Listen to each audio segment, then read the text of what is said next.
Good sleepinings, everybody. Happy sleepinings. Good sleepinings. So, there's a couple of things you might be noticing. It's like that game of like comparison of like Yeah. what's different. So there's a couple of things that are different. Most importantly, probably you noticed first off, is that I got a haircut. Yeah, that was the first thing I noticed. That my hair is shorter than usual. So just to let everyone, like just in case anyone thought something was going on wrong with my physiology or something, it's not that. I just went and got a haircut. That's like it. they That's cut- the only thing that's different. Why do we get our haircut? It's the weirdest thing. Okay. Some people don't. Some people don't. I know. I get just it twice a year. Yeah, me too. I just realized that. Like my hair kind of wants to be a certain length, and I'm just going in and just stifling it. Yeah. I'm sorry, hair. You're not watching this probably, but I'm sorry, hair. If this gets around to my hair, like, just tell it I'm sorry. Open letter to Dan's hair. But for real, The real thing. yeah, we have a huge addition to Morning You Awakenings. call me huge? We have the an huge- obese addition. Is that the technical? What's no? One of She the hugged huge- me, so I One thought of you the were talking huge about ones, me. I know, maybe we were talking about two different things. Like the huge one is the hugeness of the studio that we're in right now. Yeah. It's gigantic and beautiful, and it's Sedona! I got a new garage. And it's awesome. We've isn't been it? camping out here all weekend. It's been really cold. Yeah. So I think the most important thing though is we have a special guest. Yes. This is This is our very good friend Aluna. Aluna. Hi. And so the reason that there's several reasons that Aluna is on our show today. We've never called it a show, but people have been saying like, oh, Morning Awakenings, it's like a morning talk show. And so now I'm using like, here, we're on a show now. But it seems weird because I think show is like fake. And so this is the Yeah. opposite of a show. Oh, whoosh. You're just spelling it backwards? Is that it? That's it. Okay, welcome to our whoosh. Thank you. Well, there's several reasons that Aluna is here. First off is that we took a road trip to Sedona, Arizona. And if you don't, Sedona is like a really cool place that a lot of spiritual people are drawn to for a couple of reasons. And Aluna lived here for a little bit and has been here a bunch, and she has a ton of friends here. And so when we told her that we were going to Sedona, she was like, "Oh, I really want to go. I haven't been there." How long had it been? A couple of.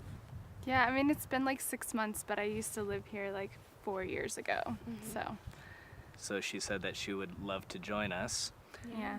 and she did, and so she's here. So we've been here for the last 4 nights, actually. It was going to be 3, and then we took an offer to see a timeshare presentation and got 4 nights. Which is a whole another story. It's a whole another story. But we have Aluna here, so. And Aluna is the most amazing person to talk to Yes. because she has such a cool perspective on life and has so many cool stories and insights, and she was such an amazing guide to Sedona because she's been here, but I think because she's so tapped into the energy that's here, which is this very like when you get here you feel it. Like as we were turning one road and going down into Sedona, I felt like this I don't know, I felt kind of a little bit of a vibration in my body. A whoosh. I whoosh. felt a show in my body. I think it's almost a grounding. It feels very. Yeah. I guess I was trying to explain like what is for someone who is. doesn't maybe what that term points to. Right. It's like kind of a feeling. I mean, it's feeling like relaxed in your body a little bit, or Yeah. at home in your body, and just feeling like kind of like cozy. I like that. a little bit. Yes. And- Yeah. And so that's the way that Aluna feels. She feels very cozy. Oh. Mm. So we had like an awesome 8-hour road trip Yes. out here From California to Sedona. and had like the craziest conversation. And Just one. it was It's one. been like one full one over like 5 days. Yeah. It feels like, yeah, it was just, that was like a dream though. That was like 4 days ago, and it feels like, that was such a dream. I know. It was crazy. I mean, I was half awake anyway. We'd only got like 3 hours of sleep or 4 hours of sleep. Yeah. So we were just dreaming our whole way to this place. And what a perfect segue. Yeah. Nice. You're a Nicely done. professional. Yeah. What Aluna's passion is, and I'll just kind of give you the tip of the iceberg, and then we'll let her explain the rest. But what she's expanded my perspective into is this whole other realm that lucid dreaming, which I guess is two different types of dreaming, that whole world of really being able to, I guess, consciously dream is lucid dreaming. And so that is a perfect subject for our show, we thought. Yeah. So, Yeah, when I saw your show, I was like, oh, mornings. Like most of my dream routine and dream practice is in the mornings. So I immediately felt this kinship to this project and felt that it was really appropriate to be sharing my passion and just the magic of dreaming here with you. So that it happened so quickly, and I'm so grateful to be able to even express this. So yeah, Dan mentioned lucid dreaming is one of my larger passions, and dreaming itself is, obviously there's a difference between the two. Lucid dreaming is when you know that you're dreaming while you're in the dream itself. And so there's two parts of that. Like I feel like I'm just like this walking dream a lot of the time, where my passion is to talk to people, ask them about their dreams, and in doing so it's this really organic process of like, oh, like connecting to this other world that we're spending like a third of our lives in. Yeah. And so lucid dreaming, but even just connecting in with the dreams, I see as a sort of life hack. And it's a way to utilize that time, like that third of our lives where we're dreaming and we're actually in this, what I see as a more expanded state of consciousness, and tapping into that and like hacking into that and being able to wield that awareness to our benefit in our waking life, you know? yeah, well, and I think that's what a lot of people on the spiritual journey are reading about, is how to reading about or hearing about or experiencing in their lives is how to create the life of their dreams. Yeah. Isn't that funny? You know? That's what we call it, and yet there's like, it's almost two different terms of like Yeah. the creating our dreams, and yet every night we're experiencing these dreams. So And I guess that just points to when people say, I want to live the life of my dreams, it's like, it's this idea or it's this thought, it's a symbol of what you want your life to be like. Externally, most of the time, it's I want to accomplish this thing, or I want to have maybe this much money, and it's all in the last episode that we recorded, we talk a lot about money and how there's qualities that having money, or thinking that when you get money, these qualities that we think we're going to experience, like security and freedom and things like that these dreams are really just representatives or symbols for those types of feelings. So when I get that thing, I'm going to feel this way, I'm going to feel that way. And there's the ability in dreams to be experiencing, and I think actual dreaming is the exact manifestation of that. It is being free. It is being secure. Nothing can hurt you. It is, living this excitement in the moment, and whatever is exciting to you in that moment, you can go towards, right? Yeah, exactly. Yeah, it's like for me, like how it's a full circle, and at one point there's this connection into the dreams, and then so in the waking state we're connecting into the dreams, we're remembering them, and then at the other end of the circle, even though it just continuously moves around, is the merging of the dream state, the sleeping dream state, with the waking dream state. And I say waking dream state because, you can kind of see this reality as this waking world as a kind of dream. And that's one of the things that happens with lucid dreaming. And this is actually an ancient spiritual art.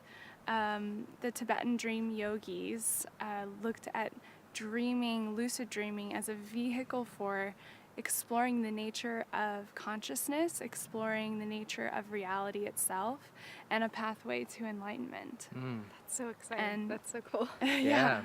And so literally, through dreaming consciously, it's seen and been practiced for thousands of years as a way of literally living your dreams and recreating this waking dream in that state. And so you start to kind of feel like, the more that you tune into it, you start to kind of feel like, oh, there's no difference really, So that's one of the things that I really, I'm so passionate about sharing this information, because it gives people that merging feeling with their greater consciousness. So Yeah.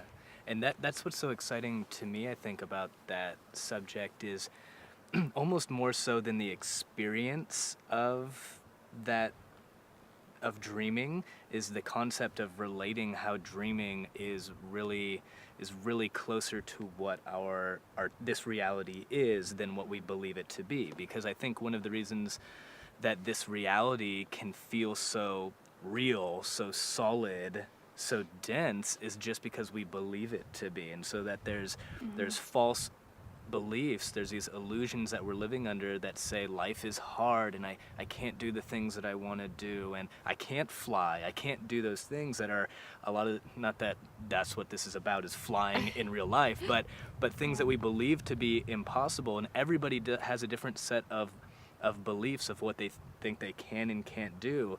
And I think what that dream state does, and what the experience of dreaming and lucid dreaming probably does, I don't have a lot of experience with it myself, but I'm sure what that helps to reinforce, of course, like you were saying, is that life is much less fixed and much less set in stone than we believe it to be. yeah. I have a question. Yeah. Because for me personally, I think a first level of me, when I first talked to you and heard about your passion in this, was I don't even remember my dreams. I can't every once in a while I was, and I think now more so after talking to you, I've had that intention of remembering them. But I think for people that maybe are in the same place of, number one, I don't even remember my dreams, to remember if they were lucid or if they were what they even entail. So Yeah. I wonder what you Yeah. have to offer. As a part of a morning practice, I wake up, basically I'll just tell you how I wake up, and that can maybe illustrate that a little There's bit. a plane above us, it's not our stomachs. If you guys were... We just ate a bunch of waffles, so we're good. They're not growling. We eat, that's a real thing. We each ordered, this is literally what we ate for breakfast. One big waffle with syrup and butter on it. And so we've been making very waffly decisions all day and having very waffly conversation. And so I think we're starting to lighten up out of that Yeah. that dense waffleness. I was feeling so waffle earlier. Yeah. But I'm feeling really good now. Yeah. I'm starting to feel a little bit more like green smoothie. Ooh. Oh, I did just have one of those, so Did you? yeah, I'm Okay. really feeling it. Cool. I'm actually telling the truth. That's awesome. I know I didn't We have a miss- green smoothie, but I'm feeling more green smoothie. Because I don't need an external thing to It's determine the true. reality, because I know that in lucid dreaming we can just slip into whatever type of fruit or vegetable or entree feeling that we want to. That we desire. Well, I'm so lucid that I actually physically manifested it, though. Ooh. Oh, someone gave you a smoothie. No, really, they did. Okay. Oh, no, I know. I totally manifested this meal. I went to this restaurant, it gave them money, and they brought it to me. It was crazy. Nice. She manifested her smoothie from a friend, though. Yeah, that's true. So, how I wake up. With another growling. Oh my goodness. So, how I like to wake up is I keep a voice recorder next to my bed, and I use it, so my phone, my smartphone, and I turn it on airplane so that I don't get like the interference of anything. As We I'm all just dreaming. turned our phones on airplane, by the way. That's why there's so many circling. There's so many airplanes right now. And so basically I keep it next to my bed. And one of the things about remembering your dreams is that there's almost like there's a physical chemistry to it, in the sense that like when you're lying in bed and you're having a dream and you wake up, the moment that you move, your brain's chemistry starts to change, and immediately the dreams that you were just having and that memory of whatever that was will like quickly dissipate. So that's one of the first things to know, is that when you move, like you're gonna easily, those dreams are gonna slip away. So I keep it next to the bed. I'll reach over, I'll just turn on the little red button for voice recording and just start to speak the memory that I had, or the dream that I was just having, and try to stay as still as possible. And so sometimes it takes a while, like 10 minutes, or I'm just sitting there letting the dreams flood back in, and then I go back to sleep after that, or I get up for my day. So whichever that is. And well, I was gonna say that another way you said is writing it, having a journal yeah. beside you, or if someone, like if you're with someone, they can ask you, like, what did you dream? Because this morning, so we had another good friend, Nikki, who was staying in our hotel, and you guys woke up and you asked Nikki right away, what did you dream? And she said nothing. And then all of a sudden, with that question of like, what did you dream? She went into this whole elaborate, full story of all that she dreamed about. And it was, in her mind, she hadn't remembered anything, but Yeah. just in your asking, it brought up all Yeah. that had happened. Which is comes back to what you were saying about just talking about it with me or anybody. Like, it brings up that awareness, and that intention just like organically arises. So just watching this video and connecting into this, you are at some level going, oh yeah, like I, either I do remember my dreams or I don't, and like I want to. And so and dreams are happening kind of at a subconscious level, so it's a pretty clear communication. But yeah, a journal is nice, although like I said, the more that you move, the more that those dreams will kind of slip away. So that's why the voice recorder is kind of, I think for me, the most powerful tool. Nice. Cool. I think that's a good introduction to Aluna, and an introduction to what our theme is going to be this entire week. So I think we're going to have a couple of more episodes with Aluna, and she's going to expand on all these concepts, and I think she's going to be leading some guided meditations to help you to both start remembering your dreams and to, I think, just play in your dreams a little bit more, right? Mm-hmm.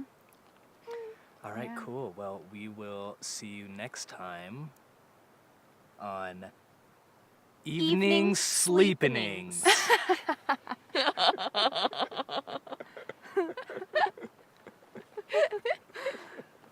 I wish I was a part of that. I didn't get the cue.